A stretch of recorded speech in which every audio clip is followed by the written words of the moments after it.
bisa lihat dulu latar belakang saya, misalnya saya miskin atau enggak, terus mampu bayar atau enggak. Kamu miskin nggak? Iya, miskin. saya mampu. Kenapa miskin? Pengen hidup bergaya, sekolah harus ada perpisahan. Lihat nih, gimana nih guys, kalau kalian sendiri lebih setuju kalau kita hapus aja wisuda ataupun perpisahan, atau kita hapus aja pinjol? Nih deh, gue tegasin lagi sama lu nih, gak ada yang peduli dengan latar belakang lu seperti apa. Dalam kasus ini, lu dan keluarga lu salah. Kalau kita udah tahu kita ini gak mampu, stop lah, kita punya mental pengemis. Sebenarnya kalian tahu nggak, orang yang gak kalah kasihannya dengan orang miskinnya itu orang yang hidupnya di tengah-tengah, orang menengah. Kita kerja setengah mampus jadi budak korporat atau apapun itu, duitnya untuk siapa? Untuk orang kaya. Terus kita bayar pajak untuk siapa? Untuk kalian. Kita bayar pajak, kita mau infrastruktur, kita maju, tapi terhalang sama orang-orang kayak kalian. Nah sekarang ini kamu tahu nggak kamu lagi ngapain? Kamu sedang menyuarakan hak yang bukan hak kamu. Nih kalian lihat nih, ini nanti ada lagi nih yang kayak dia nih. Minta keadilan bagi mana mau disantunin, negara bayar lagi ke kalian begitu. Nggak adil lu Pak deh.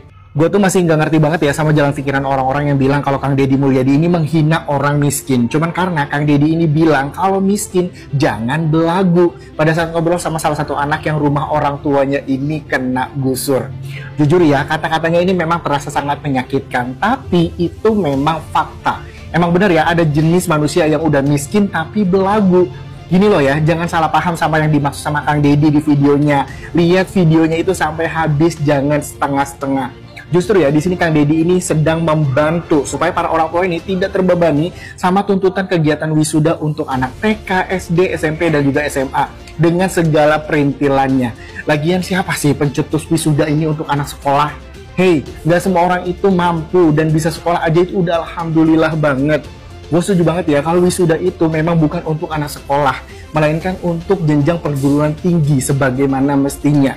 Dan intinya ya, dalam kasus ini yang bisa kita petik dan kita pelajari adalah jangan pernah memaksakan keinginan di luar kemampuan kita. Paham?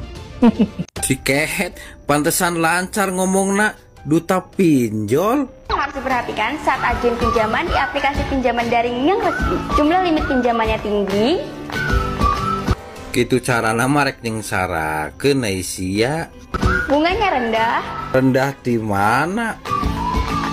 Dan tenornya panjang. Panjang tapi kan malah lodar dong nginjem Aisyah. Nah, semuanya itu ada di 360 kredit. Perendah mulai dari 0,03%. Guys, mual balik, tong diteruskan, tong daraek diajak eta nginjem pinjol ku Neng Aura, entongnya tong daek kayak kalaka jadi sengsara. Geus tong daek mual balik dia mau mual balik, tong diteruskan.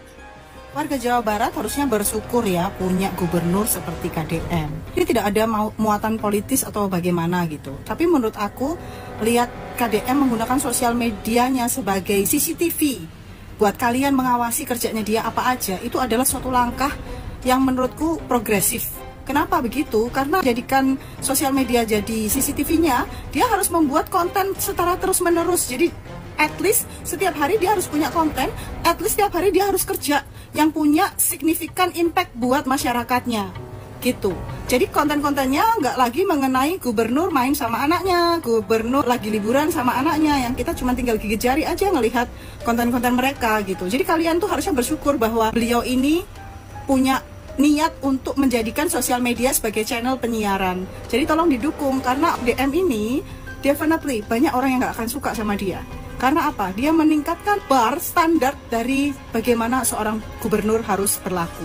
Lo tahu kebijakan dari Kang Deddy Mulyadi yang baru, yang salah satunya adalah selain dari S1 itu tidak boleh wisuda.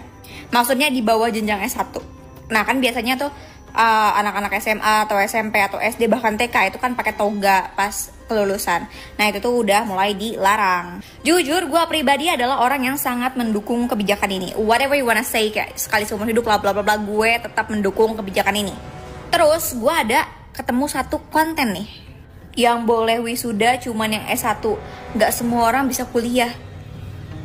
Terus background videonya itu background rumah yang emang kurang layak gitu. Maksud gue kayak lo seriusan ngomong kayak gitu? Halo, salah satu indikasi kenapa aturan itu dikeluarin adalah karena biaya wisuda itu untuk memberatkan orang tua. Dan gue tahu range harga wisuda itu berapa, karena gue juga mengalami. Dan itu memang memberatkan orang tua. Gue bukan orang yang tidak mampu, tapi masalahnya harga buat wisuda itu semuanya rata, semua siswa. Jadi mau lo mampu, mau lo kaya raya, mau lo nggak mampu, itu harganya sama. Dan bagi orang yang kurang mampu, itu memberatkan. Lo jangan ngelihat dari perspektif diri lo dan ego lo aja sebagai orang yang mungkin hanya kayak sekali seumur hidup ngerasain wisuda. Hello, lo lihat juga dari perspektif orang tua lo. Daripada buat bayar kelulusan atau wisuda yang kayak gitu, acara-acara yang memang memberatkan orang tua, mungkin orang tua lo jauh lebih memikirkan tentang bagaimana bisa makan untuk besok dan minggu depannya. Masih banyak banget hal-hal prioritas lain yang jauh lebih penting daripada sekedar sekali seumur hidup. Kadang gue tuh kayak, aduh, bingung banget. Gue pusing sama orang-orang yang kayak gini nih. Kayak bisa gak sih? Gue tahu konotasi pemerintah itu emang buruk, politik tuh kotor, bla bla bla.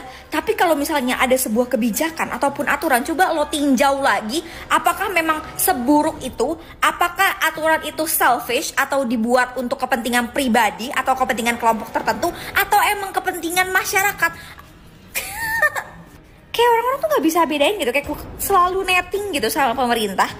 Padahal nggak semua aturan pemerintah tuh buruk kok. Kalau misalnya ditinjau kembali, kayak misalnya aturan Kang Deddy yang ini menurut gue tuh masuk akal banget. Apalagi melihat ya, sorry banget, keadaan ekonomi orang-orang di Indonesia yang kebanyakan tuh masih kekurangan gitu. Aduh. Wisuda tuh cuma 1 juta doang, Pak. Kenapa sih harus dihapus, Pak? Walaupun saya orang miskin, kan saya juga berhak buat bergaya, Pak. Walaupun saya nggak punya rumah, kalau buat bergaya mah saya bisa, Pak. Masih ada pinjol. Orang tua saya berhak, Pak, ngelihat saya wisuda. Mereka berhak buat ngutang, minjem duit, nyari duit buat saya wisuda. Tolong jangan dihapus, Pak. Walaupun saya miskin, saya berhak buat bergaya. Terima kasih, Pak. Semua orang berhak untuk bicara, stop bully. Kagak ada yang bully. Semua orang berhak bicara. Bener, ini mau ngapain? Semua orang berhak bicara. Bener, kita hargain. Dia berani bicara, bener, nggak apa-apa. Cuma setiap opini pasti menimbulkan suatu reaksi. Nah kebetulan opini dia memancing reaksi orang-orang yang mendengarnya, terutama orang-orang yang telah merasakan susahnya nyari duit tuh kayak gimana. Jadi kita orang yang nyari duit itu sampai keringet ngucur-ngucur nih ke punggung-punggung, kita bereaksi karena dia ingin melakukan sesuatu hal yang pemborosan. Masa kita tidak boleh meriak suatu opini yang menurut kita itu adalah salah. Ingat bapak-bapak, ibu-ibu, 2030 nanti resesi. Nabung dari sekarang. Kalau tidak nabung dari sekarang, nanti kita amsyong. Boleh, siapapun boleh beropini, siapapun boleh ngomong, bicara, apapun bebas, berhak. Tapi kalau misalkan opini tersebut, omongan tersebut menimbulkan reaksi yang bisa dibantah oleh banyak orang, ya jangan salahin juga banyak orang itu karena meriak omongan itu. Begitu bapak-bapak dan ibu-ibu. Kembali lagi terjadi saudara-saudara, netizen kebagi menjadi 2 pendapat ya. Mana yang pro A, mana yang pro B. Oke, kita akan jelaskan satu persatu ya. Yang pertama, kucing gue bersin. Baik, untuk yang pertama, netizen yang pro kepada anak bocah yang merasa dirinya sangat benar. Di tengah polemik antara bocah ini menuntut keadilan ya, karena memang dia tempat tinggalnya digusur oleh Bapak Gubernur kita. Kenapa digusur? Karena memang dia tinggal di tanah milik negara tanpa bayar selama bertahun-tahun. Namun ada netizen yang berpendapat bahwa anak ini sangat kritis sekali, anak ini sangat pintar sekali, bahkan berani untuk bisa memperdebatkan ya segala sesuatunya itu di depan Bapak Gubernur kita. Dan netizen yang kedua ini adalah netizen-netizen yang sangat setuju bagaimana tata cara Bapak Gubernur kita dalam menghandle masalah yang sedang terjadi di lingkungan situ, ya kan? Sebagai netizen yang berbahaya, sebagai netizen yang berbahaya, saya cuma minta kepada seluruh masyarakat nggak usah belain tuh bocah. Karena kenapa? Itu bocah hidupnya udah salah kaprah dari dia lahir. Kenapa gue bilang salah kaprah? Karena dia sendiri hidup di tanah milik negara tanpa bayar uang sepeser pun. Berarti tandanya dia tidak membayar PBB, bukan? Sedangkan masyarakat kita yang lain itu membayar PBB setiap tahun. Lalu membayar pajak INA itu untuk bisa tinggal setiap tahun. Lalu mereka semua pengen minta dapat jatah 10 juta rupiah. Enak banget hidupnya. Mulai dari hari ini tolong jangan dibela lagi anak kecil yang salah. Normalisasikan bahwa ketika anak itu salah, ya salah. Anak itu benar, ya dipuji, diapresiasi. Ya. Terus kurangi kata-kata namanya juga anak-anak. Nggak mungkin itu namanya anak-anak kalau misalnya bisa menggiring sebuah opini publik yang sangat berbahaya bagi kita semua di kemudian hari serta masa depan anak itu sendiri.